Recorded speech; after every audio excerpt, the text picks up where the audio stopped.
तद्भक्ताय नमो नमः।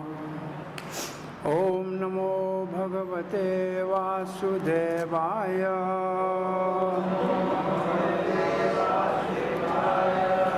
ओम नमो भगवते वासुदेवाय।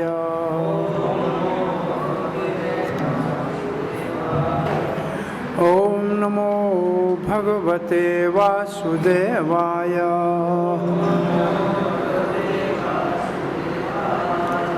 कृष्णाय वासुदेवाय देवकी नंदनाय च नंदगोपकुमाराय गोविंदाय नमो नमः।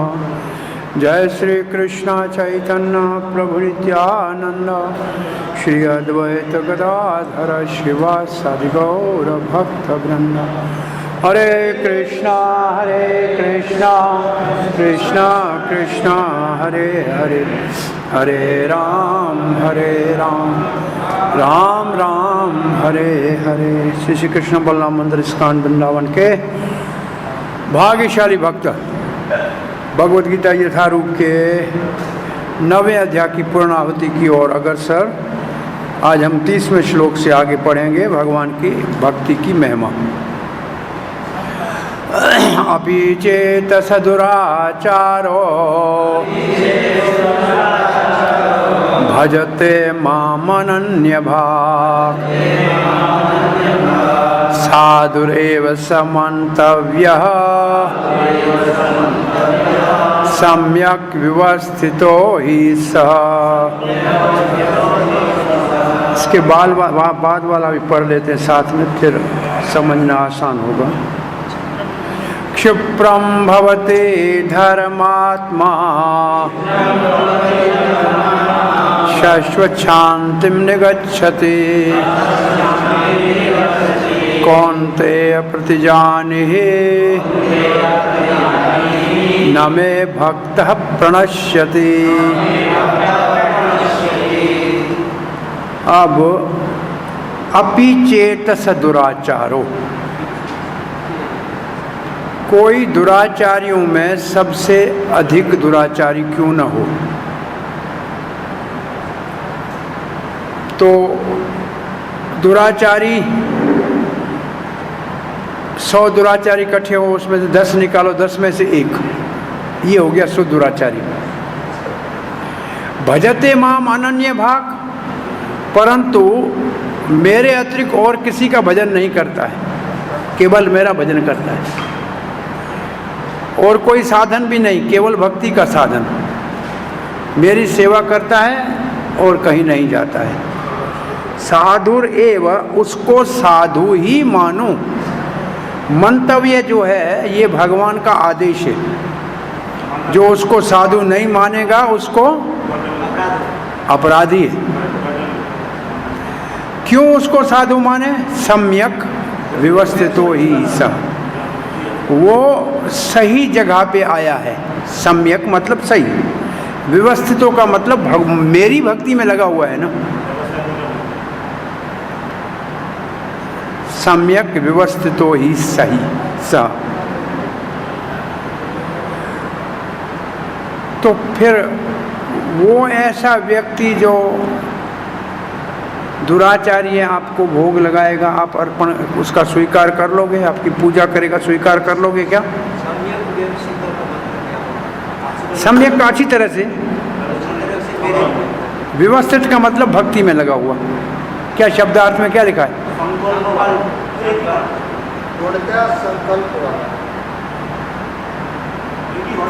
सम्यक व्यवस्थितो ही स, वो दृढ़ता से पूर्ण रूप से अपने आप को मेरी सेवा में संकल्पबद्ध किया है। कुछ भी लिखो, सम्यक व्यवस्थित हो, इस मतलब सही जगह पे बैठा है। एक महात्मा उदाहरण देते थे ऐसे, एक व्यक्ति घर से निकला साफ कपड़े पहनकर, रास्ते में गटर में गिर गया तो सारा गंदा हो गया, तो जाके एक नल के नीचे स्नान करने लगा। तो लोग कहते अरे दुर्गंध आ रही है। बोला ठीक है, लेकिन बैठा कहाँ हूँ, देखो भाई नल चल रहा है ना तो साफ हो जाएगा ना, तो मैं जहाँ बैठा हूँ वो सफाई की जगह पे बैठा हूँ ना। अब गिर गया तो गिर गया, तो ये जो है गिर गया, परंतु बैठा कहाँ है, भगवान के चरणों में जो पवित्र करने वाली जगह है। ये व्यवस्थित तो इस का अर्थ है सही जगह पे है, जहाँ से सब लोग पवित्र होते हैं, वहाँ बैठा है। ठीक है, ये इसका अर्थ है।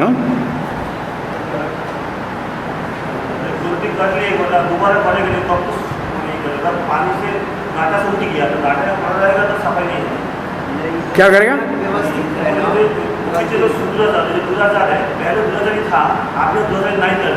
नहीं, अब अभी दुराचारी भक्ति करते हुए भी दुराचार हो जाए तो कोई बात नहीं। अब इसमें मुख्य बात ये है, कहाँ से आवाज कहाँ से आ रहा है?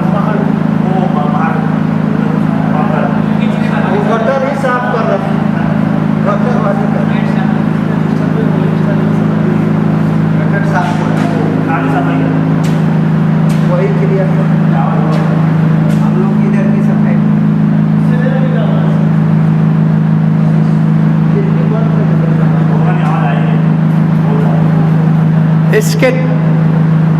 इसमें मुख्य बात, इससे पहले हमने कौन सा श्लोक पढ़ा था?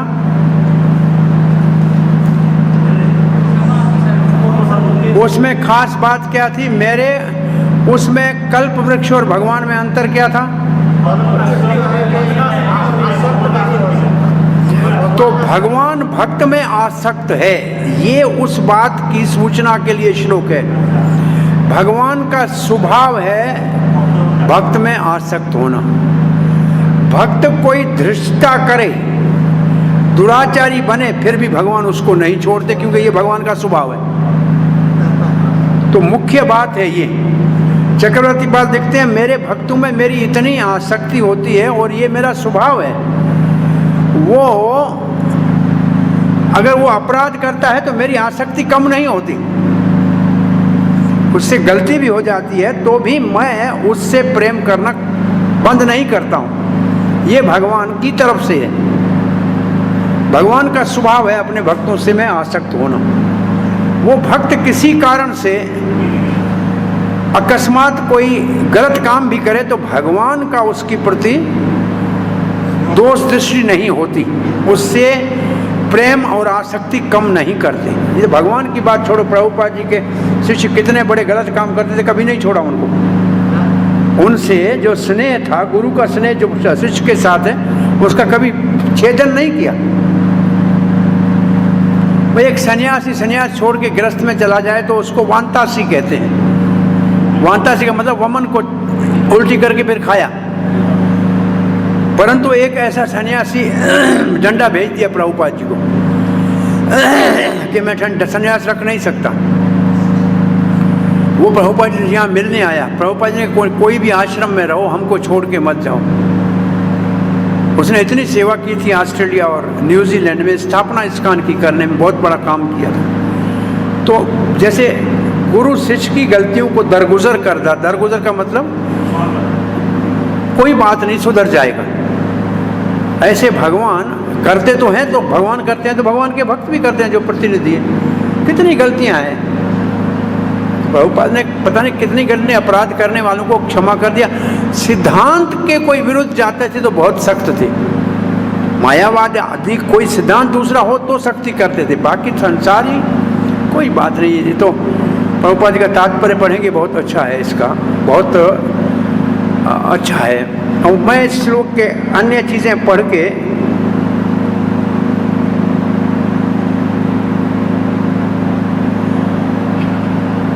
फिर इसका भाव बताएंगे। श्रील प्रभुपाद जी लिखते हैं शुद्ध दुराचार, इस श्लोक में बहुत महत्वपूर्ण शब्द है, उसको ठीक तरह समझना चाहिए।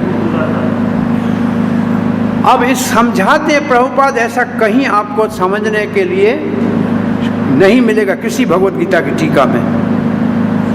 प्रभुपाद जी कहते हैं बद्ध जीव के दो अवस्थाएं हैं, उसके कार्य दो प्रकार के हैं। एक उनके स्वरूपगत हैं, एक स्वभावगत है। ये समझ लो, एक स्वरूपगत एक स्वभावगत। यहाँ क्या लिखा है?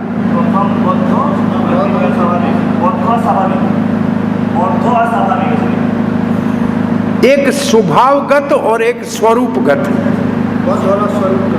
स्वभावगत का मतलब प्रकृति के स्वभाव से, और स्वरूपगत का मतलब आत्मा के स्वभाव से। हाँ ठीक है, वो विचारना जैसे लिखा, इसका अर्थ ये है, अंग्रेजी में है कंडीशन एंड कॉन्स्टिट्यूशनल। तो कंडीशन किससे है? प्रकृति के गुणों से। उससे क्या हुआ? स्वभाव। वो हो गया स्वभावगत और स्वरूपगत। स्वभावगत का मतलब प्रकृति के स्वभाव के कारण कभी तमोगुण आया तो गलती कर सकता है, और स्वरूपगत का मतलब आत्मा के स्वरूप में सदाई कृष्ण की सेवा में लगा। तो पहले प्रभुपाद ने दो शब्द लिखे, अंग्रेजी में बहुत स्पष्ट है, परंतु हिंदी अनुवाद में उसको ठीक समझना चाहिए कि एक हमारा व्यवहारिक है संसार में और एक हमारा भगवान के साथ है। तो दो कार्य हमारे हैं। इसको ऐसे समझ लें आप, सनातन गोस्वामी को जेल से निकलने के लिए, व्यवहारिक कार्य करने के लिए जेलर को रुश्वत देनी पड़ी, परंतु आत्मा के भाव से वो चैतन्य महाप्रभु से मिलना चाहते थे, बाहर निकल के कोई भोग नहीं करना चाहते थे। तो एक जो व्यवहारिक कार्य उनका था कंडीशनल, वो हालात में वो कभी गलत भी दिखता है तो कोई बात नहीं, क्योंकि उनका उद्देश्य जो सही था। उद्देश्य की प्राप्ति के लिए कभी व्यवहार में त्रुटि हो जाए तो कोई बड़ी बात नहीं। ये बात समझ में आई? अब प्रभुपाद जी लिखते हैं, ये दो बातें आपने देख लिया। अब प्रभुपाद लिखते हैं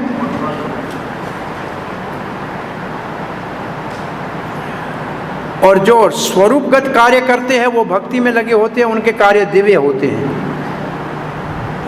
और जो स्वभावगत कार्य हैं, हाँ जो स्वरूपगत कार्य हैं उनको भक्ति कहा जाता है, ठीक है।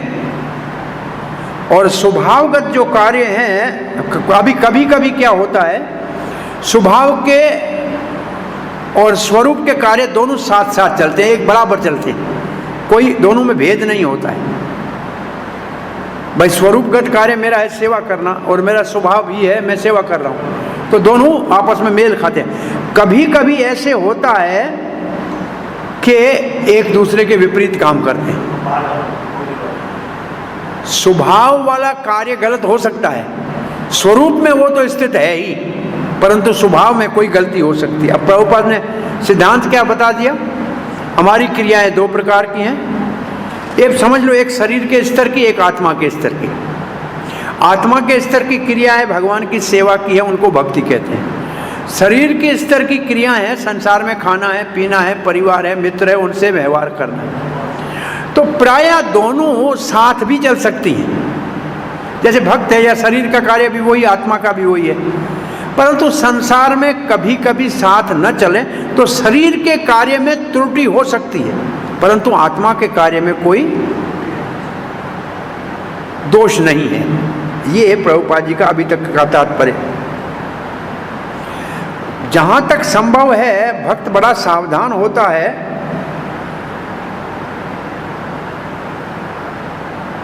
अपने अच्छे कार्य को दोनों को साथ मिला के रखना चाहता है और अपने कृष्ण भावना में अग्रसर होने के लिए ही कार्य करता है ये। परंतु कभी कभी ऐसा कृष्ण भावना भावित भक्त भी बहुत ही सामाजिक या राजनैतिक घृणित काम कर लेता है, अब देखो राजनीतिक घृणित है ना घूस देना, या समाज के अंदर कोई ऐसा काम करता है, जैसे हम बहुत से ऐसे भक्त जानते हैं जिनकी बहुत बड़ा सम्मान भी हो रहा है, वो किसी और की पत्नी को भगा के आए हैं, ऐसे हम जानते हैं समाज में, देखे हैं हमने। तो समाज का ये काम अच्छा तो नहीं है, परंतु वो भक्ति को छोड़ा नहीं। तो ये समाजगत भी दोष हो सकता है और राजनीति की दोष गलती हो सकती है, परंतु ये है कैसा, ये अकस्मात हुआ है, शारीरिक स्वभाव के प्रबल विचारों के कारण हुआ है, परंतु है थोड़ी देर के लिए। वो एकदम सावधान हो जाएगा कि मैंने बहुत बड़ा गलत काम किया, मुझे नहीं करना चाहिए था, मैं तो भगवान की सेवा में लगा रहूंगा, भले मुझे नरक में जाना पड़े लेकिन भक्ति नहीं छोड़ूंगा। ऐसे उसके विचार में कोई त्रुटि नहीं आएगी। हरे कृष्णा। कोई महात्मा पधारे हैं।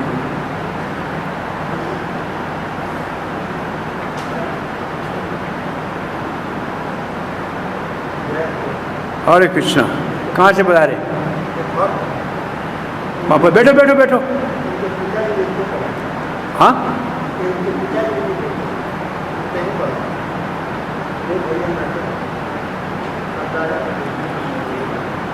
अब प्रभुपाद जी क्या लिखते हैं, भागवत में एक श्लोक है, ये भागवत में कहाँ श्लोक है अगर आपको ढूंढना है तो भागवत में ये श्लोक है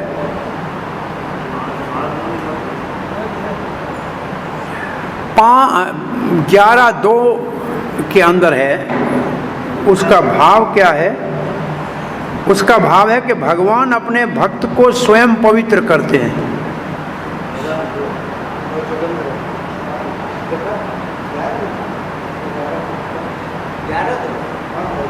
एक मिनट बताता हूँ कहाँ है, मिल जाता है मुझे तो, मैंने देखा था 11:5-42। स्वपाद मूलम भजतः प्रियस्य त्यक्ता न्यभावस्य हरिः परेशः विक्रम तचोतपतितं कथंचित् धुनोति सर्वं हृदय सन्निविष्टः 11:5-42 ये श्लोक का भाव है। यहाँ का प्रश्न ये उठा है, प्रश्न ये उठा है कि भाई पाप किया उसने तो उसको प्रायश्चित करना चाहिए। बोला प्रायश्चित की जरूरत नहीं है, मेरे भक्त के पाप को मैं उनके हृदय से स्वयं अपने आप धो देता हूँ, उसको कोई प्रायश्चित करने की आवश्यकता नहीं है। ये बात समझ में आई? ये श्लोक यहाँ लिखा क्या है देखो, भागवत में लिखा है ना प्रभुपाद जी ने। हाँ, अब पढ़ो भागवत में क्या कहा है। श्रीमद् भागवत में कहा गया है कि यदि कोई व्यक्ति पतित हो जाए किंतु यदि श्री भगवान की दिव्य सेवा में लगा रहे तो हृदय में वास करने वाले श्री भगवान उसे शुद्ध कर देते हैं और उस निंद्रिय कार्य के लिए क्षमा कर देते हैं। देखिए ये वही श्लोक है जो अभी हमने पढ़ा 11:5-42, ठीक है। तो ये भागवत जो लिखा है वहाँ है। अब बड़े बड़े महान योगी भी कभी कभी माया के जाल में फंस जाते हैं और पतित होते हैं, परंतु तत्काल ही अपने को सुधार लेते हैं। इसलिए भक्ति सदा ही सफल रहती है। भक्त भक्ति के मार्ग में सदा ही सफल रहता है।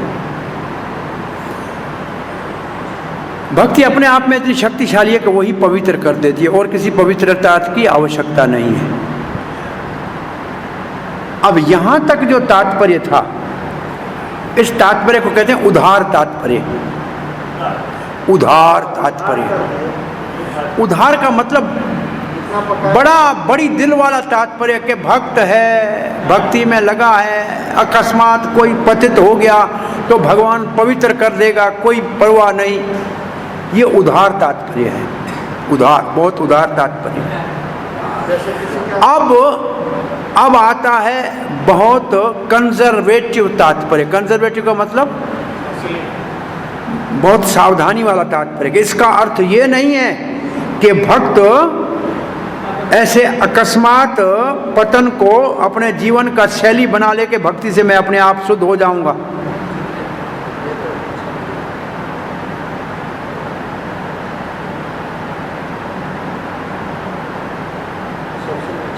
नहीं, अभी और आगे आएगा, अभी और आगे आएगा, अभी आगे आएगा। अभी यहाँ क्या लिखा है, यहाँ कैसे भगवान पवित्र करते हैं उसका अभी वर्णन है। अरे ना, यहाँ ये सावधानी की गई है कि ऐसे भक्त की निंदा मत करो, उसका उपहास मत करो, जो अचानक ऐसे अकस्मात पतित हो गया है उसका निंदा मत करो, उसका उपहास मत करो, क्योंकि अगले श्लोक में कहा गया है कि वो जल्दी साधु बन जाएगा। इसलिए कृष्ण भावना में जिसका दृढ़ निश्चय है और हरे कृष्ण महामंत्र को जपता रहता है, तो उसकी स्थिति को दिव्य माननी चाहिए और अकस्मात उसका पतन जो है वो सुधर जाएगा। साधु एव जो है ये बहुत बड़ा बल दे के कहा गया है, जैसे कानून हो। भगवान कहते हैं ये मेरा नियम है, इसके विरुद्ध करने वाले को दंड मिलेगा।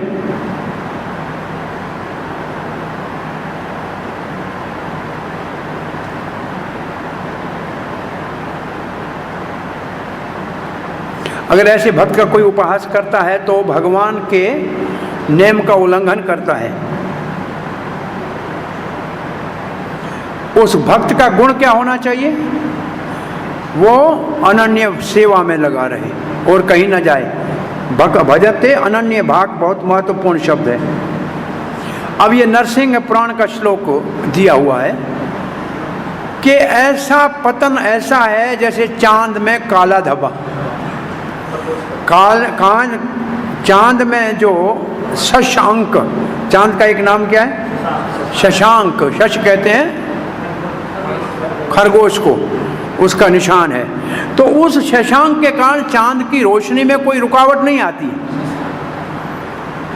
उसमें रुकावट नहीं आती है। ऐसे ऐसे भक्त की भक्ति में कोई ऐसे अकस्मात पतन से कोई बाधा नहीं पड़ती, ये इसका अर्थ है। ठीक है। अब आ रहा है, प्रभुपाद जी कहते हैं ये है कंजर्वेटिव। दूसरी ओर इसका गलत अर्थ निकाल के कोई भक्ति में आए दिन ऐसे घृणित कार्य करता रहे, वो उचित नहीं है। अकस्मात कोई हो जाए, बहुत किसी विकट परिस्थिति में हो जाए तो और बात है। अब प्रभुपाद जी कहते हैं भक्ति माया के साथ युद्ध की घोषणा करना है। कोई भक्ति में आता है तो युद्ध चुनौती दे दी है माया को, तो ये बहुत बड़ा महायुद्ध है। जब तक भक्त बहुत भक्ति में दृढ़ता से शक्तिशाली नहीं होगा तो भौतिक प्रकृति उसके पतन का कारण बनेगी ही।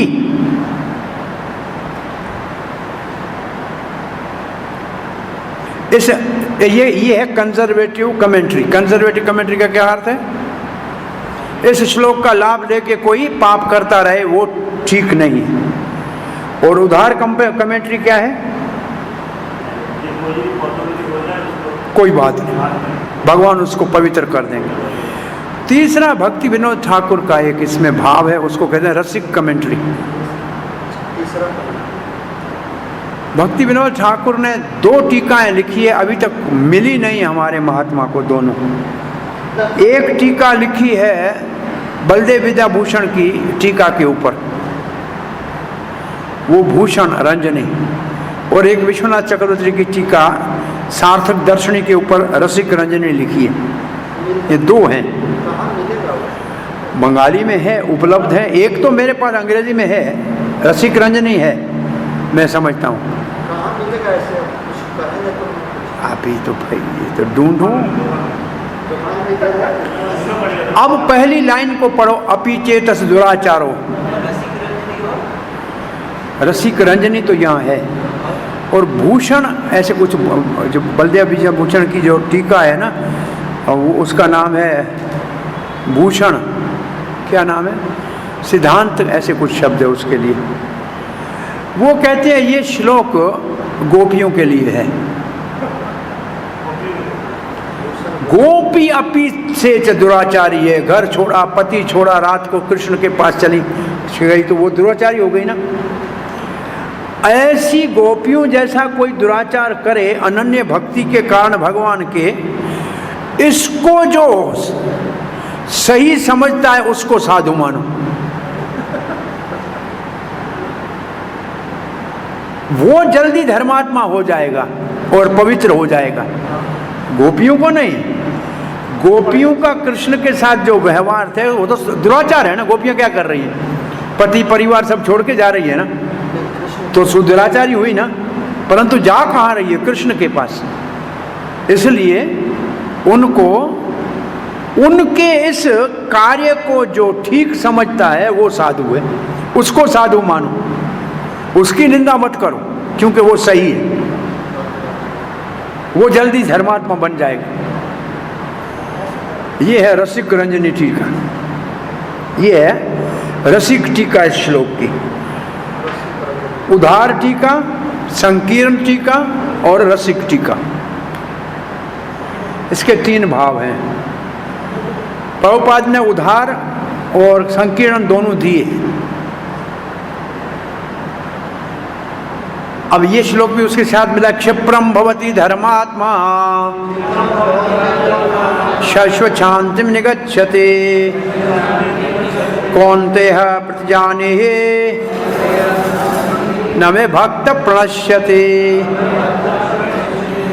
क्षिप्रम, भगवान ने जब कहा ना ऐसे चुटकी बजाई, क्षिप्रम, क्षिप्रम का मतलब बस चुटकी में धर्मात्मा बन जाएगा। क्यों? क्योंकि मेरी भक्ति कर रहा है। अब उसको और किसी के पास जाने की जरूरत नहीं। शाश्वत शांति में निगच्छति, और अनंत रहने वाली शांति का मतलब मेरी संगति प्राप्त हो जाएगी। तो कोई अर्जुन ऐसे देखने लगा कि जितनी भक्ति करता है उतना भला आदमी है, और जितना बुरा करता है उतना बुरा हो गया ना, भाई दोनों को अलग करे ना। तो भगवान गुस्से से देखने लगे, क्या कह रहे हो? नहीं, तू कुंती का पुत्र है ना, तेरा कुल अच्छा है। कुंती पुत्र इसलिए कहा कि अच्छे कुल के हो। जाके घोषणा करो शहर के बीच में चौराहे के खड़े होकर, नवे भक्त प्रणश्यति कौन्ते प्रतिजानी, प्रतिज्ञा करो। जाके डंडोरा पीट के सबको कहा कि मैं कुंती पुत्र ये घोषणा करता हूं, कृष्ण कह रहा है कि मेरे भक्त का नाश नहीं होगा। और यही ऐसा ही श्लोक आएगा 18वें अध्याय में। वहां भगवान कहते हैं मैं अर्जुन तुमसे प्रतिज्ञा करता हूं। तो यहां अर्जुन को कह रहे हैं, क्यों? तो भगवान क्यों अर्जुन से प्रतिज्ञा करा रहे हैं? क्योंकि इसी गीता में आगे चलकर अपनी प्रतिज्ञा को तोड़ देंगे भक्त की, भीष्म की प्रतिज्ञा की रक्षा के लिए। तो भगवान कहते हैं मेरा ऐसा स्वभाव है, भक्त की प्रतिज्ञा की रक्षा के लिए मैं अपनी प्रतिज्ञा तोड़ देता हूं, मुझे परवाह नहीं है। मेरी लोग निंदा करे, करने दो, मेरा क्या बिगाड़ेंगे। परंतु तुमने वचन दे दिया तो उसको सत्य करूंगा, ये मेरा धर्म है। तो इसलिए अर्जुन के द्वारा घोषणा कराई। तो प्रतिजानी ही का मतलब प्रतिज्ञा करो। न मे भक्त प्रणश्यति, मेरे भक्त का पतन नहीं होता। इसमें चक्रवर्ती पाद कहते हैं कि उस भक्त की पूजा कैसे लोगे? वो पापी है, अपराधी है, वो आपको प्रसाद अर्पण करेगा, आप कैसे लोगे? वो कामी है, क्रोधी है। भगवान कहते हैं एकदम धर्मात्मा बन जाएगा। और ये श्लोक प्रेजेंट टेंस में है। प्रेजेंट टेंस को क्या कहेंगे हिंदी में? वर्तमान में लिखा है, ऐसे नहीं कि भविष्य में बनेगा। ये जो संस्कृत है, क्या है श्लोक? क्षिप्रम भवति धर्मात्मा शाश्वत शांतिम निगच्छति। इसलिए ये है वर्तमान काल में। इसका मतलब अभी बन जाएगा, ऐसा नहीं मरने के बाद बनेगा, अभी अभी बनेगा, इधर बनेगा, इसी वक्त बनेगा, इसमें देर नहीं लगेगी।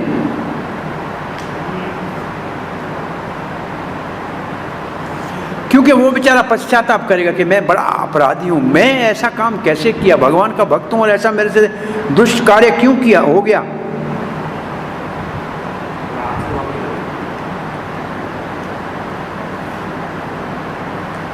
ये वर्तमान इसलिए कहा कि अभी पवित्र है तो भविष्य में तो पवित्र होगा ही।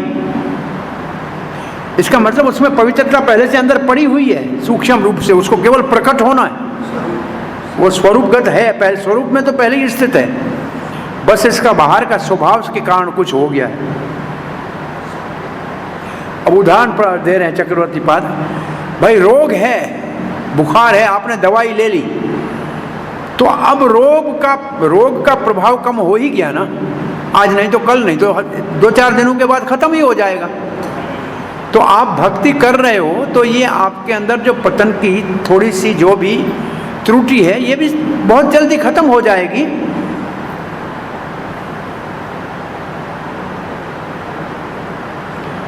भक्ति मन में बहुत दृढ़ता से जब जाती है तो पाप करने की प्रवृत्ति जो है उसका ज़्यादा गंभीरता से नहीं लिया जाता है, जो भक्ति में स्थित होता है। बोला उसका काम क्रोध, ऐसे भक्त का जिसके कारण पतन होता है वो ऐसा है कि बिना दांत वाले सर्प का काटना। जिसके दांत के सर्प में दांत ही नहीं है, सर्प के विष वाले, वो काटेगा तो क्या करेगा? कुछ नहीं होगा। ऐसा भक्ति में युक्त अगर पतित भी हो तो वो ज्यादा समय पतित नहीं रह सकता, वो परम शांति को प्राप्त करेगा, उसका शुद्ध हृदय है।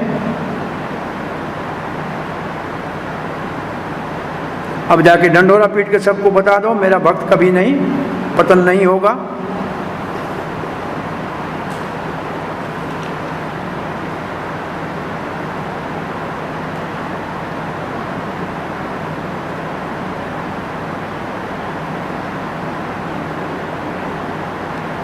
क्या करूं? डंडोरा क्या पीट के क्या बताऊं, क्या प्रतिज्ञा करूं? अर्जुन ने पूछा। बोले जाके कहो कृष्ण का भक्त चाहे पाप भी करे तो भी दंडित नहीं होगा, क्योंकि मेरे पास पहुंचेगा, मैं उसकी रक्षा करूंगा।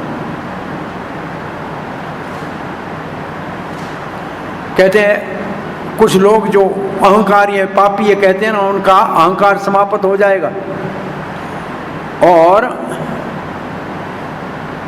अहंकार की हवा निकल जाएगी उनकी। भगवान ने कहा मेरे पतित को मैं उसको गिरने ही नहीं दूंगा, पता मेरे भक्त को।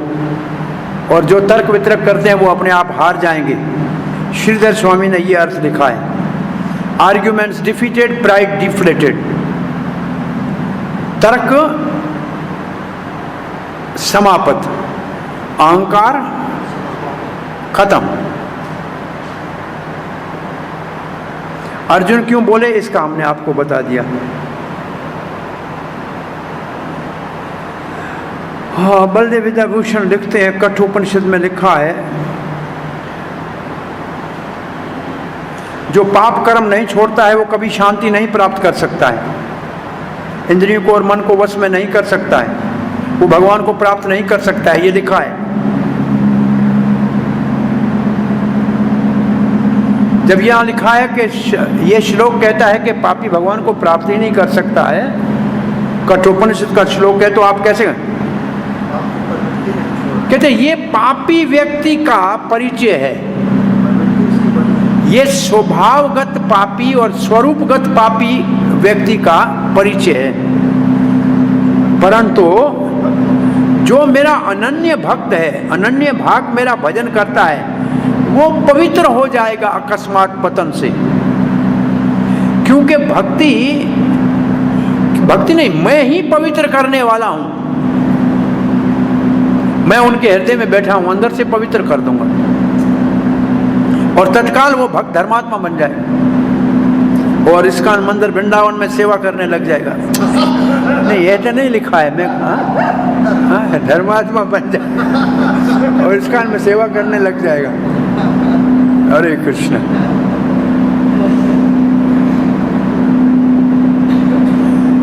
शाश्वत का मतलब बार बार पश्चाताप करेगा।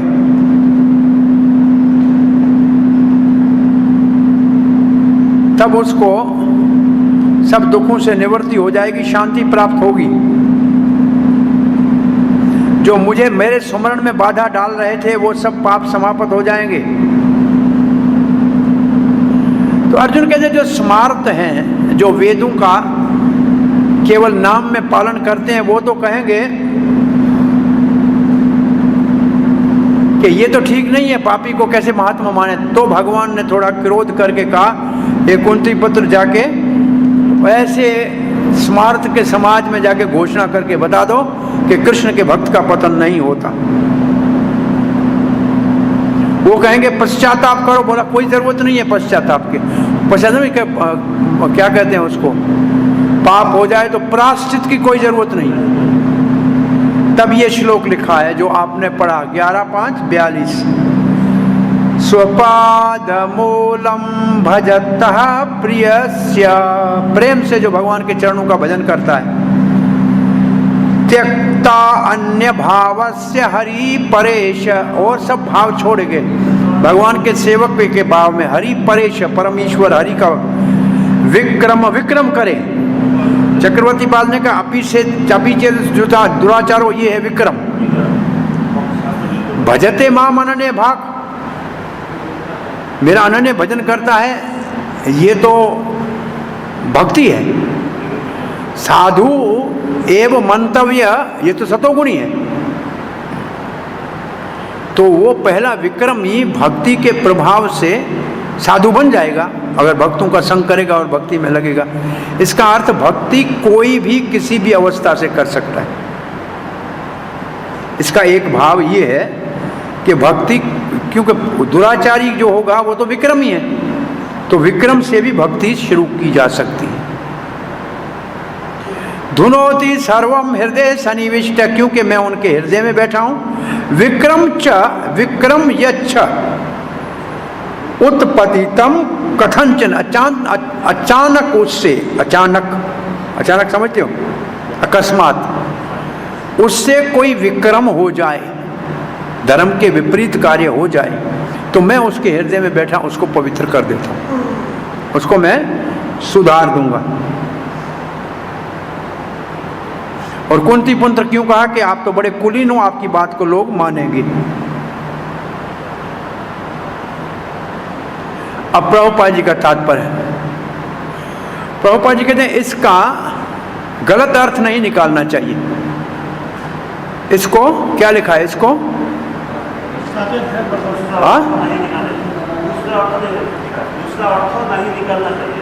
दूसरा अर्थ नहीं निकालना चाहिए। इसका मतलब मिसअंडरस्टैंड, मतलब इसको अन्यथा नहीं समझना चाहिए। अब अन्यथा क्या है कि 7वें अध्याय में 4 दुष्कृत लिखे हैं, वो तो भगवान का शरण लेते नहीं। ये 7वें अध्याय के दुष्कृतों का वर्णन है, वो तो भगवान का शरण लेते नहीं है। तो अब प्रश्न ये उठता है, जो भक्त नहीं है भगवान का, अच्छा कोई गुण नहीं है, तो अब ये प्रश्न रहता है क्या कि जो दुराचार के काम में लगा हुआ है, वो चाहे अकस्मात हो या सोचे समझे किया हो,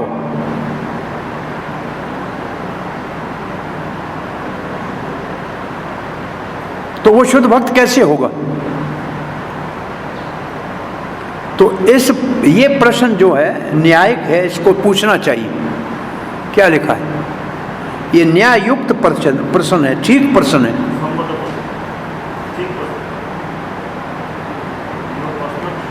पर 7वें अध्याय में जो दुष्कृत हैं उनमें कोई अच्छा गुण नहीं है, जैसे भागवत में लिखा है। ये कहाँ लिखा है भागवत में? पता नहीं। हाँ, उसमें कोई अच्छा गुण नहीं है। यस्यासी भगवती भगवती कंचना सर्वे समासंत सुराः अभक्तस्य कुतः महत् गुणा मनोरथे धावंती भाय। ये है 5वें स्कंद में होना चाहिए और प्रहलाद महाराज की शिक्षाओं का है 18वें अध्याय में या 19वें अध्याय में। और ये भक्ति रसामृत सिंधु में आपने पढ़ा है। कहाँ पढ़ा है? क्लेश घनी के बाद क्या है? सुविधा कितने प्रकार की है? कितने प्रकार की है? 4 प्रकार की है सुविधा। 4 प्रकार में चौथा है सब अच्छे गुण उसमें आ जाते हैं, वहां ये श्लोक लिखा है। तो पहले 3 कौन से हैं? सबको प्रिय, सबसे प्रिय और सब गुण आते हैं, और एक बीच में रह गया।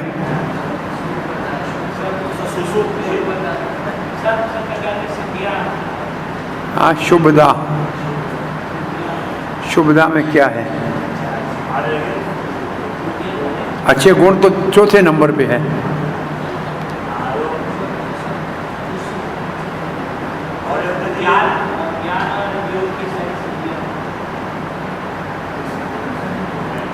हरे कृष्ण, ये बार बार नहीं देखते रहोगे तो ये भूल जाएगा, यह भूल जाएगा।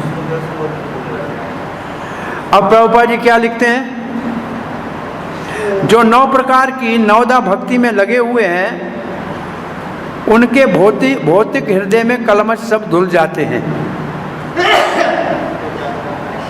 वो अपने हृदय में परम पुरुष भगवान को विराजमान कर देते हैं और उनके सारे दोष स्वाभाविक रूप से अपने आप धुल जाते हैं।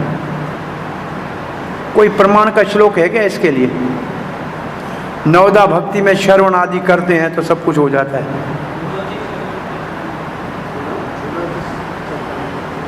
दो श्लोक तो हैं, पहले स्कंद में एक पहले में एक दूसरे में। क्या बोलिए। नष्ट प्रायशु के बाद वाला श्लोक हो तो ठीक है मेरे ख्याल में। क्या है? शृण्वताम स्वकथा कृष्ण पुण्य श्रवण कीर्तन हृदयांतस्तव बलानि धुनोति स्वहृद सताम। दूसरा श्लोक दूसरे स्कंद में है, 8वें अध्याय में संभवतः। शृणोताम श्रद्धया नित्यम गणतश्च स्वचेष्टितम कालेन अति दीर्घेण भगवान विशते हृदय प्रवेश कर्ण रंध्रानाम स्वानाम सरोरवम धुनोति शमलम कृष्ण यथा शरत। ऐसे कुछ है। ये दोनों श्लोकों से प्रमाणित होता है कि भगवान अपने भक्त के सारे पाप धोल देते हैं। ठीक है। तो जो भगवान का निरंतर चिंतन करेगा वो पवित्र हो जाएगा। अब प्रभुपाद कहते हैं प्रायश्चित करना चाहिए। वैसे वेदों में वर्णित है कि पाप करे तो प्रायश्चित करे। ये देखो लिखा है, पाप करे तो प्रायश्चित करे, लिखा है। अभी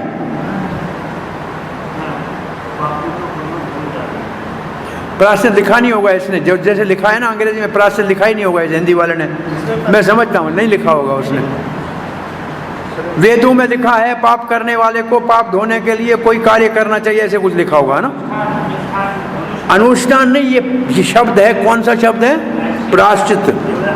ये वास्तव शब्द है प्रायश्चित। हाँ, प्रायश्चित शब्द है, प्रायश्चित करना चाहिए। परंतु यहाँ भक्ति इतनी अपने आप में पवित्र करने वाली है कि उसके हृदय में भगवान अपने आप भगवान के सुमरण के कारण पवित्र कर देते हैं। इसलिए हरे कृष्ण मंत्र को निरंतर बिना रोके जपते रहना चाहिए। ये मंत्र हमारे भक्त को अकस्मात पतन से बचाएगा। और प्रायश्चित सही शब्द है, क्योंकि जो अन्य आचार्यों ने लिखा है ना, इसी को प्रायश्चित ही लिखा है।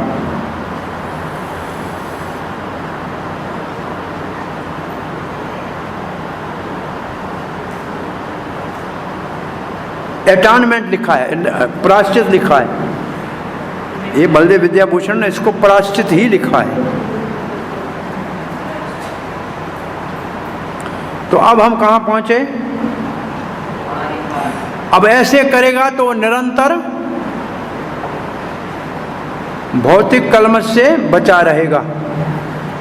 तो ये 2 श्लोक हमारे पूरे हुए। आज आया नहीं है, कहाँ गया? सारंग ठाकुर। क्या मर गया कोई? भाई सब जीवित हो, नहीं तो कोई नहीं हो, कोई जाता है तो उसको तो जाना ही पड़ता है। हरे कृष्ण। अच्छा, ये दुराचारी कब का है? बोला इस जन्म का। दुराचारी विक्रमी इस जन्म का हो तो भी भगवान की भक्ति से पवित्र हो जाता है। बोला पूर्व जन्म का हो तो, पहले जन्म का पाप योनि हो तो। ये भक्ति की महिमा है। इस जन्म का दुराचारी, अब 3 आ रहे हैं पाप योनि, इसका मतलब जन्म ही पापी के घर में हुआ है, फिर भी भक्ति से पवित्र हो जाएंगे। माम ही पार्थ व्यपाश्रित्या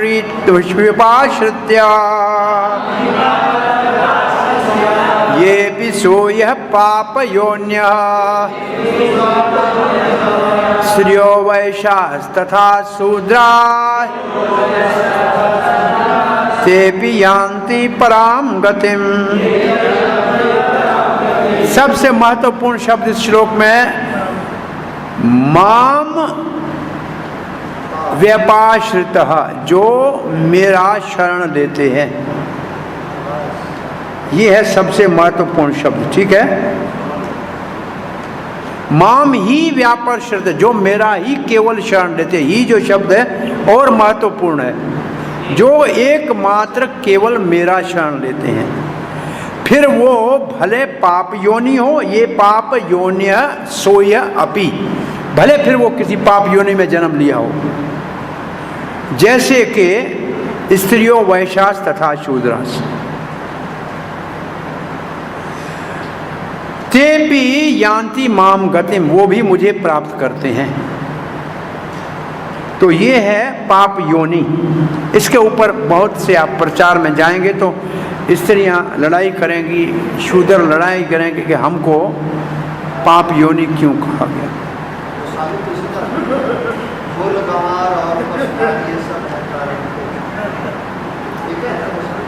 इसका सामान्य उत्तर ये है कि ये जिनका नाम लिखा है, ये गुरु आश्रम में वेद की शिक्षा वेदों में नहीं ग्रहण कर पाते हैं, क्योंकि ये सब स्त्री गुरु आश्रम नहीं जाती है, शूद्र गुरु आश्रम नहीं जाता है, पापी नहीं जाते, परंतु भक्ति ये भी कर सकते हैं। और इन सब के लिए महाभारत का पुस्तक लिखा व्यासदेव ने, इन सब के उद्धार के लिए, और उसके अंदर भगवत गीता को रख दिया, जिसको पढ़ के ये सब भगवान के धाम जा सकते हैं। अब स्त्रियां वेद नहीं पढ़ सकती हैं, परंतु भागवत माता भी पढ़ सकती है और भगवान के पास जा सकती है।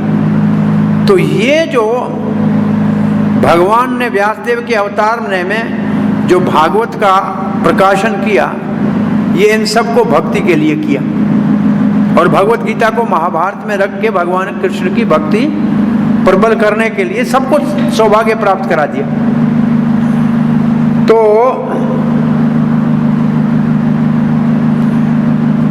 केवल अकस्मात पतन वाले की भक्ति नाश नहीं होगी को छोड़ो, वो तो इस जन्म का हो गया, परंतु भक्ति कोई किसी भी अवस्था से कर सकता है, उसका जन्म कहीं भी हो, कोई बात नहीं।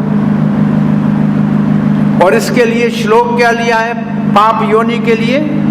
प्रसिद्ध श्लोक प्रभुपाद जी सदा ही उद्धृत करते थे। ये है सुखदेव महाराज की मंगलाचरण की प्रार्थना का 2:4 का दूसरा इसका चौथा अध्याय 13वें श्लोक से शुरू होते हैं। ये 13-14 श्लोक हैं, इसको कहते हैं सुखदेव स्तुति।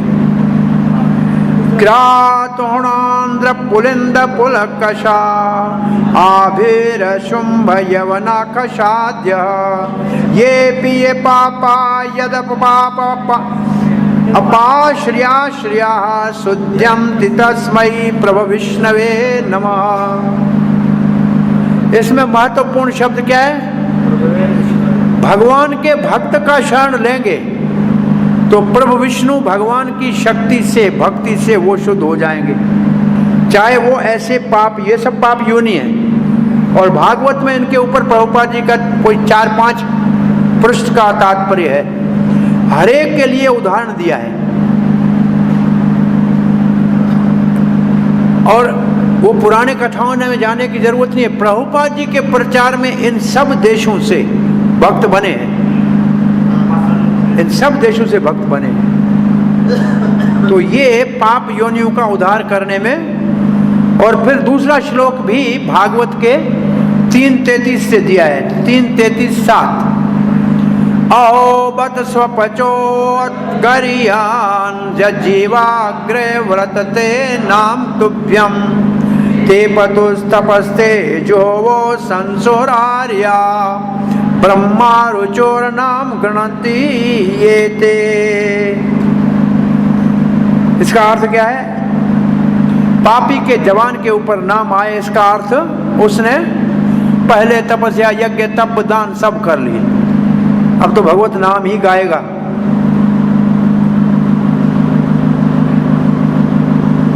बोला इनको नीचे और जूनी को क्यों कहा गया है? कि इनके झूठ आदि बोलने के कुछ अवगुण हैं इनमें।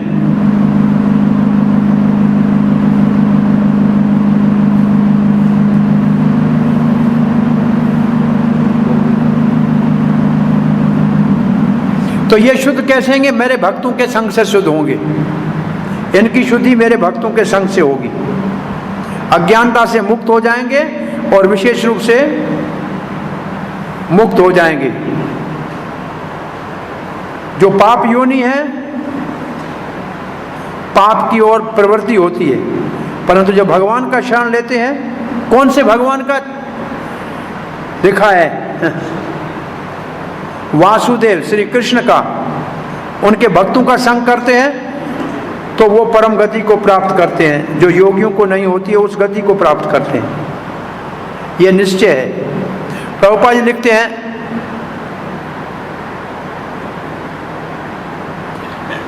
यहां भगवान श्री कृष्ण कहते हैं भगवान की भक्ति किसी ऊंच नीच में भेद नहीं करती। भगवान की भक्ति ऊंच नीच का भेद नहीं करती।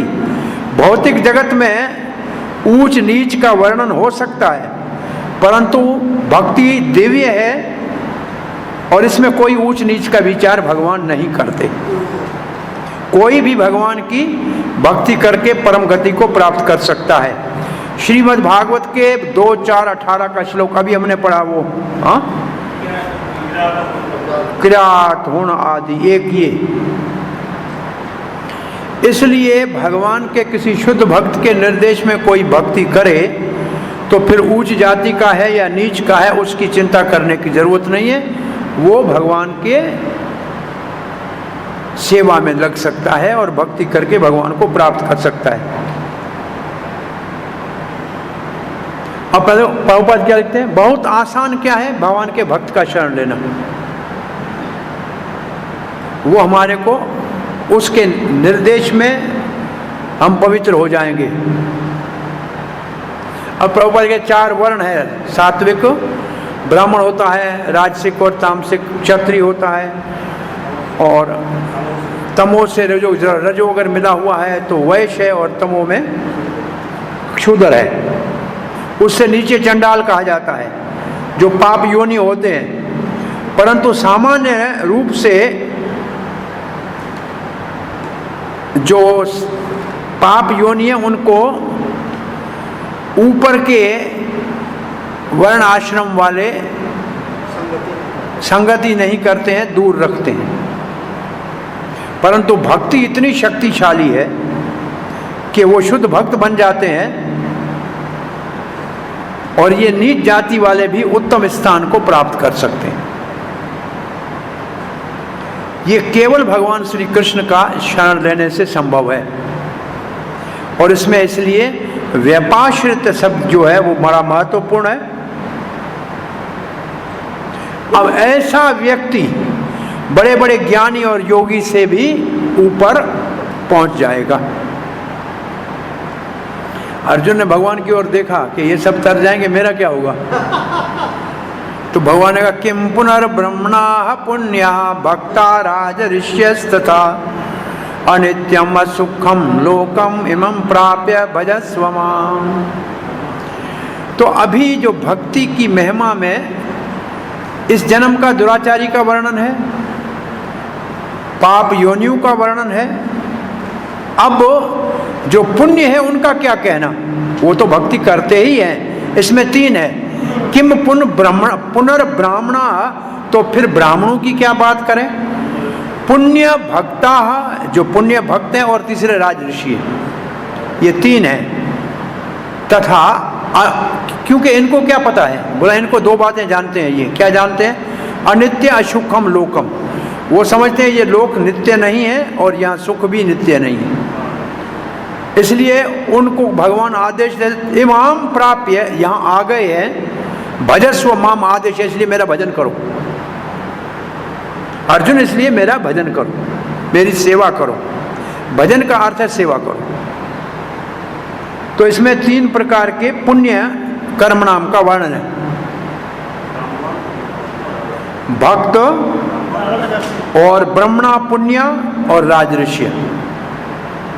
भक्त अलग है, ब्राह्मण पुण्य ब्राह्मण के साथ लगेगा, और राजऋषि अलग है, तीन है।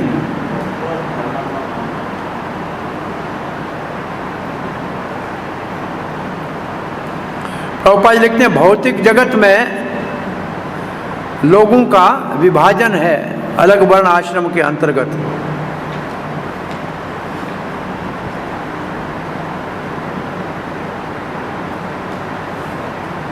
परंतु कुछ भी हो, चाहे ऊंच हो या नीच हो, यहाँ ये सुख की जगह नहीं है। दुनिया, ये संसार सुख की जगह नहीं है।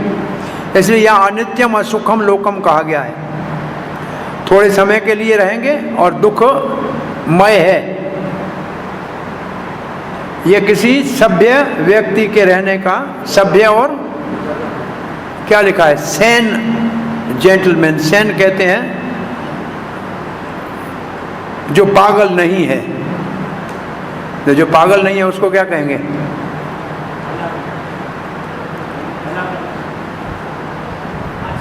ये सज्जन सभ्य पुरुष के लिए ये संसार नहीं है। भगवान ने कह दिया है कि ये अनित्य है और दुख असुखम है। अब प्रभुपाद जी कहते हैं, मायावादी कहते हैं जगत मिथ्या है, जगत मिथ्या नहीं है। अनित्य और मिथ्या में अंतर है। अनित्य का मतलब थोड़ी देर के लिए, मिथ्या का मतलब झूठा, ये झूठा नहीं है। ये जगत दुखिया है, दुखिया है तो कोई आनंद वाला जगत भी होगा। हाँ, भगवान का धाम आनंदमय है।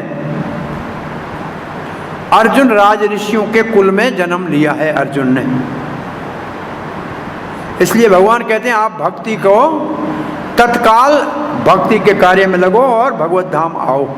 ये आदेश है, भजस्व माम, मेरा भजन करो। अर्जुन पूछेगा कैसे करूं, तो 34वां श्लोक आएगा, भजन कैसे करना है।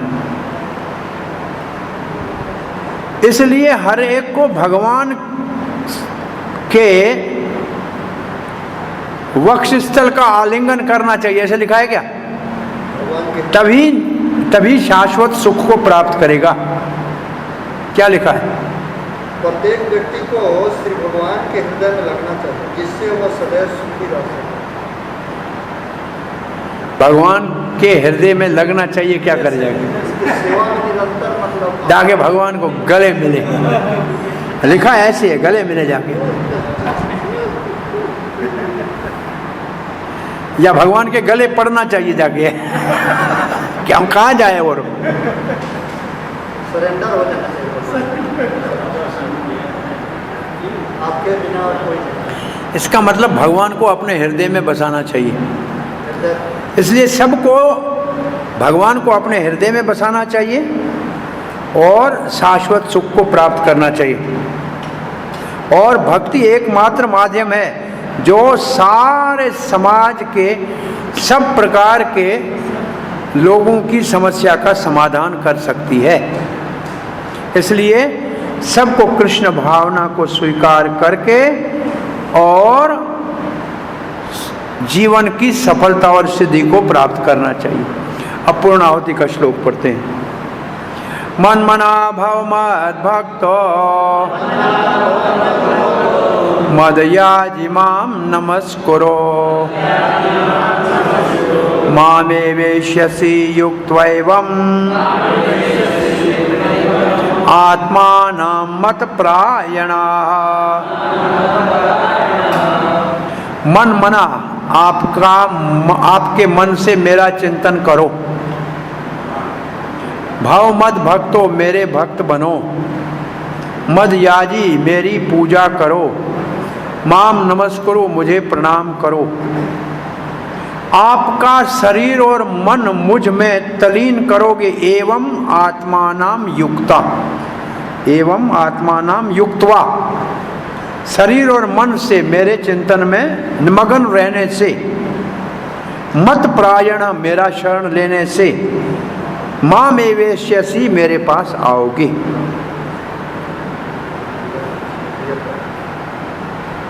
आत्मानाम युक्त एवं, आत्मानाम युक्त्वा बहुत महत्वपूर्ण है। शरीर से और मन से मेरे ही चिंतन में सेवा में लगो।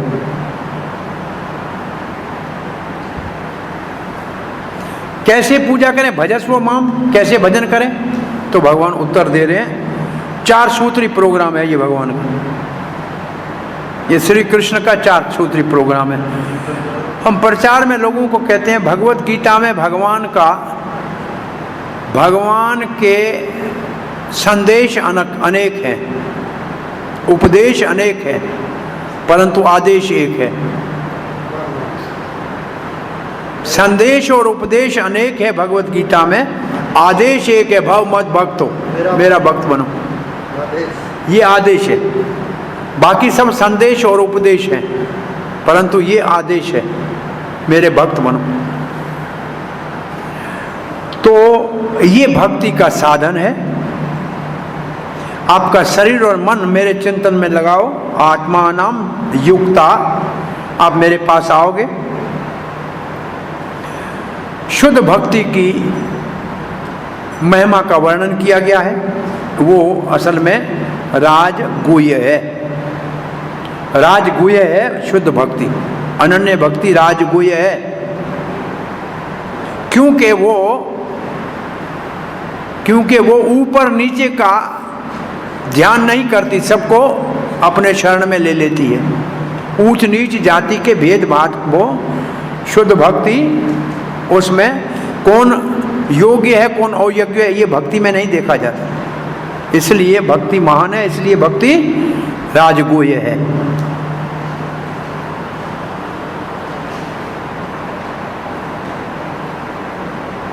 शुद्ध भक्ति की शिक्षा यहाँ अर्जुन को भगवान दे रहे हैं इस श्लोक का सारा उपसंहार करते हुए। ये कौन से भक्तों के लिए है? देखिए, ये है परिनिष्ठ भक्तों के लिए, ये है परिनिष्ठ के लिए। परिनिष्ठ किसको कहते हैं? सनिष्ठ का मतलब है वर्ण आश्रम के मार्ग से चल के आगे बढ़े धीरे धीरे योग की सीढ़ी से। परिनिष्ठ वो है जो पहले ही सीढ़ी पे पहुंच गए हैं, परंतु उदाहरण के लिए सारे काम करते रहते हैं, ये है परिनिष्ठ। ऐसा ही श्लोक 18वें अध्याय में है, मन मना मो भतो मध्याजी माम नमस्कुरु माम वैसी प्रतिजानी प्रियोसी में एक शब्द अलग, परंतु वो निरपेक्ष भक्त के लिए, वो है निरपेक्ष भक्त के लिए, जिसको कोई उदाहरण की भी आवश्यकता नहीं है, केवल भगवान के प्रेम में भक्त बना रहे। श्लोक एक जैसे हैं, परंतु बलदेव विद्याभूषण दोनों को अलग में डाल रहा है।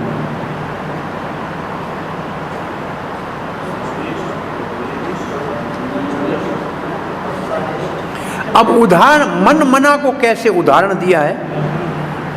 कुंती महारानी की प्रार्थना में ऐसा श्लोक है जिसको बलदेव विद्याभूषण भाव में दे रहे हैं। जैसे मधु की धारा टूटती नहीं है, देखा है? ऐसे मधु को डालो तो पूरी धारा नीचे जाएगी, पीछे टूटेगी नहीं।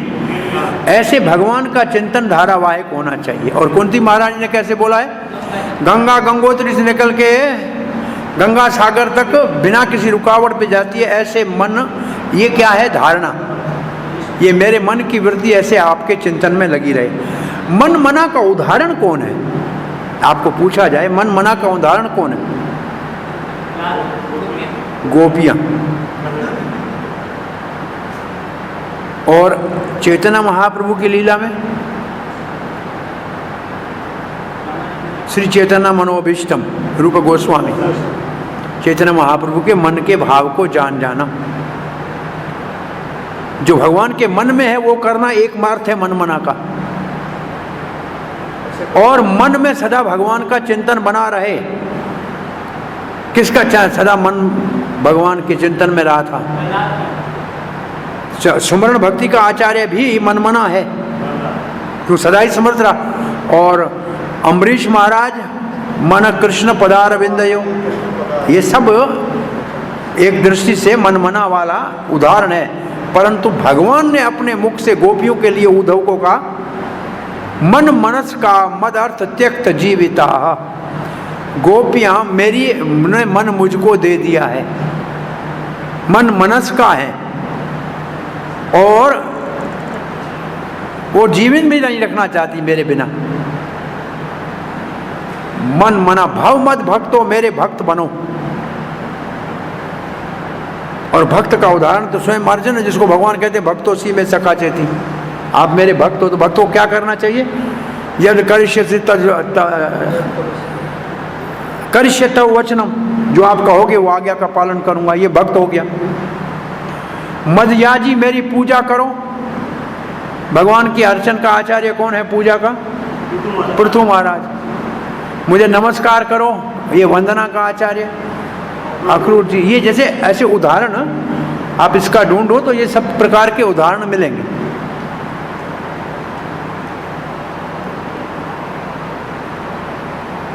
प्रेम से मेरे को आदर करते हैं, अपना मन और शरीर दोनों मेरे चिंतन में लगाते हैं, मेरा शरण लेते हैं, मतपरायण मेरे पास आते हैं।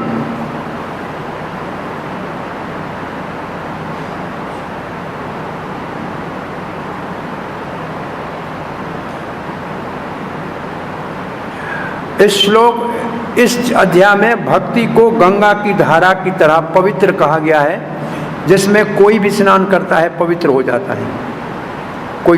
कोई नीच जाएगा गंगा में स्नान करेगा, कोई रोकता है? कोई नहीं रोकता है। तो यहाँ लिखते हैं बलदेव विद्याभूषण, इस अध्याय में भक्ति गंगा के समान है। वो किसी योग्य अयोग्य का नहीं देखती है। कोई भी स्नान करेगा पवित्र हो जाएगा, उसके पाप धो लेगी। और यही भक्ति राज विद्या राजगुह्य है।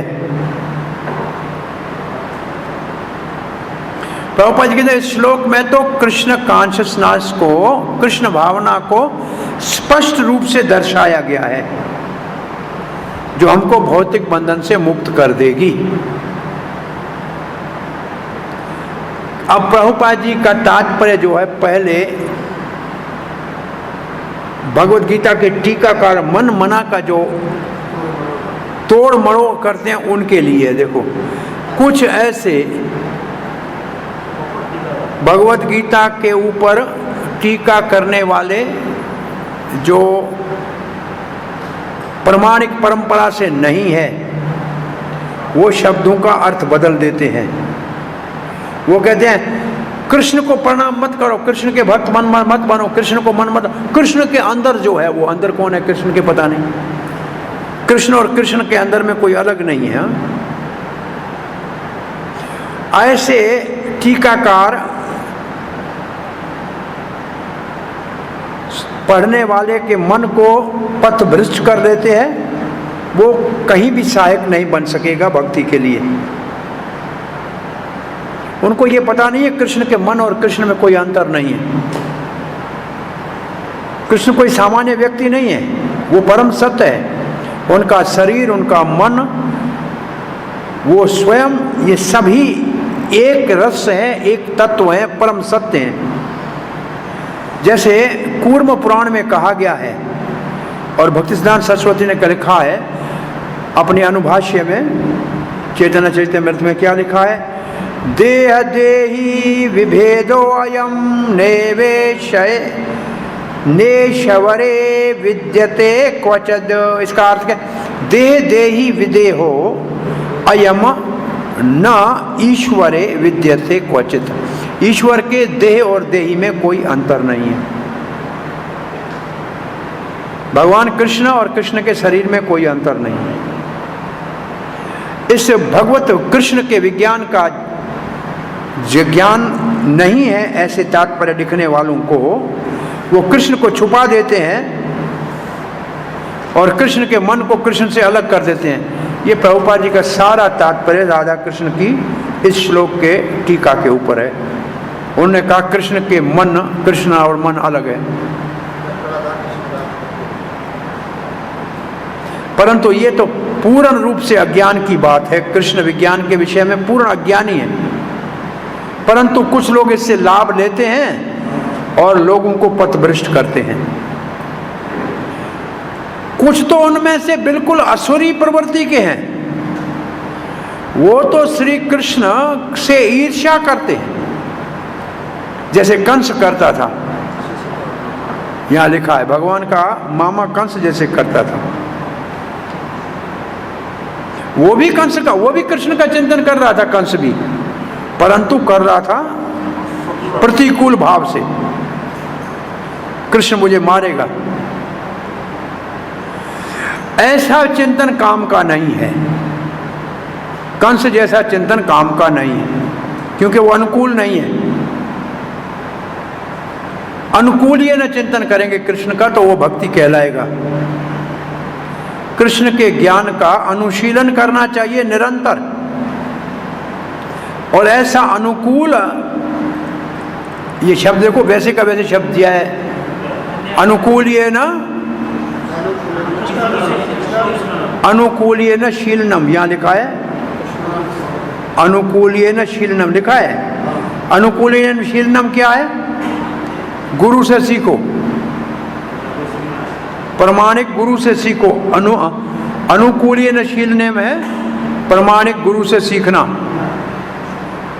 क्या सीखो? कृष्ण परम पुरुष भगवान है और हम उनके नित्य सेवक हैं।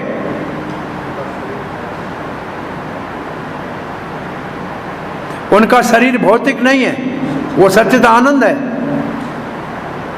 ऐसे कृष्ण के विषय में चर्चा करेंगे तो लाभ होगा और भक्त बनेंगे, कृष्ण को समझेंगे। नहीं गलत किसी गलत टीकाकार के भावों को लिया तो कोई लाभ नहीं होगा, असफल हो जाएंगे। इसलिए भाग्यशाली को अपने मन को भगवान के नित्य स्वरूप, शाश्वत स्वरूप, आदि पुरुष भगवान श्री कृष्ण में लगाना चाहिए और दृढ़ संकल्प के साथ अपने हृदय में परम पुरुष कृष्ण की भक्ति में लगना चाहिए। और भारत में ऐसे सैकड़ों हजारों भगवान श्री कृष्ण के मंदिर है जहाँ पूजा होती है और वहाँ भक्ति का अनुशीलन होता है। और जब ऐसे अभ्यास करेंगे भक्ति का तो भगवान को प्रणाम करना चाहिए। तो यहाँ भगवान मंदिरों का वर्णन देके प्रभुपाद जी क्या कहते हैं? मंदिरों का वर्णन क्यों किया है? मध्याजी, मध्याजी, यहाँ तक मनमना पूरा हो गया।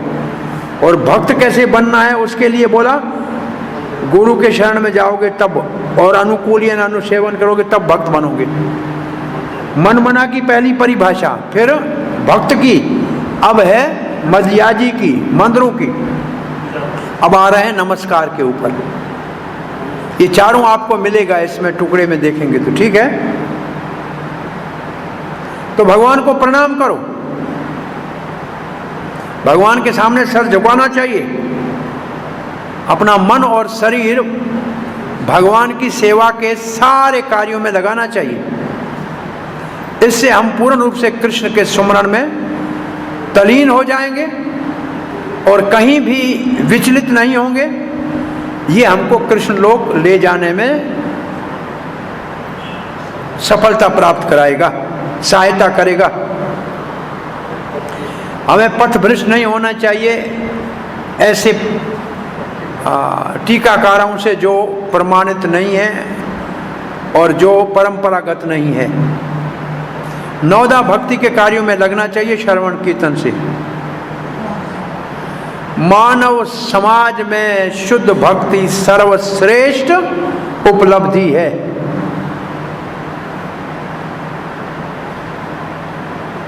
7वें और 8वें अध्याय भगवत गीता में भगवान ने शुद्ध भक्ति का वर्णन किया है, जिसमें क्या नहीं है? 3 चीजें नहीं है। हाँ? ज्ञान, योग और कर्म से अनावृत भक्ति का वर्णन किया है। ज्ञान का इसने कल्पना असल में स्पेक्युलेट नॉलेज लिखा है। सही माना में अगर आपको समझना है तो इसका अर्थ ये है कि 7वें और 8वें अध्याय में प्रधानीभूता भक्ति का, ज्ञान मिश्रित भक्ति, कर्म मिश्रित भक्ति, योग मिश्रित भक्ति का वर्णन है। ये एक भाव ये है। और यहां प्रभुपाद ने उससे मुक्त भक्ति का, तो इसके मतलब वो है कि इसमें निर्विशेष ज्ञान वाली भक्ति नहीं है। ये ज्ञान कर्म आदि अनावृतम का परिभाषा है, ये जो लिखी है।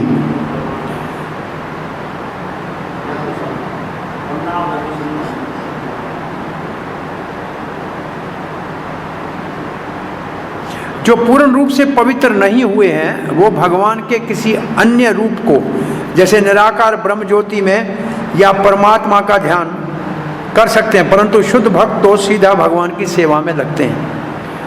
ये बता दिया निराकार वालों के लिए या निर्विशेष वाले और योग अभ्यास वालों के लिए। एक बहुत सुंदर कविता है भगवान श्री कृष्ण के लिए, स्पष्ट रूप से उसमें लिखा है। क्या लिखा है? जो देवताओं की पूजा करते हैं वो कम बुद्धि वाले हैं, वो कभी भी परम पुरुष भगवान श्री कृष्ण को उपहार के रूप में प्राप्त नहीं कर सकते। कभी कभी भक्त भक्ति के साधन में आरंभ में पतन हो भी सकता है, परंतु अगर भक्ति में लगा रहे तो उसको इन ज्ञानियों योगियों से तो महान ही माना जाएगा। और जो ऐसे कृष्ण भक्ति में लगा है उसको साधु मानना चाहिए। उसका अकस्मात पतन जो है वो सुधर जाएगा, कोई संदेह नहीं है कि वो पूर्ण सिद्धि को प्राप्त करेगा। वास्तव में शुद्ध भक्त कभी पतन होता ही नहीं है, क्योंकि भगवान उनके रक्षक हैं, उनका देखभाल करते हैं शुद्ध भक्त का। इसलिए बुद्धिमान व्यक्ति को प्रत्यक्ष रूप में कृष्ण भावना के कार्यों में लगना चाहिए और सुखमय जीवन भौतिक जगत में बिताना चाहिए। और ऐसे करने से हमारी कृष्ण का क्या अवार्ड क्या लिखा है? क्या पुरस्कार में परम भगवान श्री कृष्ण पुरस्कार के रूप में मिलेंगे। हरे कृष्णा। तो यहाँ हमारा 9वां अध्याय पूर्णाहुति पे पहुंचा। आया कुछ बात आई समझ में?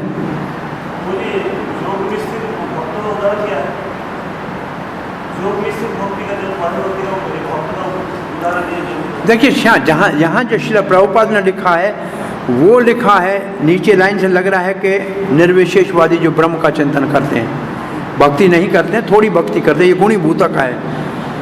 परंतु इन अध्यायों में प्रधानीभूता भक्ति है। तो अभी तक जो हमने 3 अध्याय पढ़े, इसमें 2 प्रकार की भक्ति का वर्णन है, प्रधानीभूता और केवला। कहाँ कहाँ प्रधानीभूता है, कहाँ कहाँ केवला है। परंतु राज विद्या राजगुह्य जो है वो अनन्य भक्ति है, जो गंगा की तरह सबको पवित्र करने वाली है। उसमें ऊंच नीच का कोई भेदभाव नहीं है। तो यहाँ अपना ये पूर्णाहुति पर पहुँचता है। अब आपका कोई प्रश्न जिज्ञासा है तो पूछिए, नहीं तो सोमवार को 8 और 9 अध्याय के प्रश्नों के ऊपर थोड़ा सा चर्चा करके फिर जैसे VIC और आप निर्णय करेंगे कि 10वां अध्याय शुरू करना है या परीक्षा की तैयारी, आप लोग देखो। हमारी तरफ से सोमवार को इन प्रश्नों के ऊपर थोड़ा चर्चा करेंगे। ठीक है, और कोई प्रश्न जिज्ञासा है किसी की?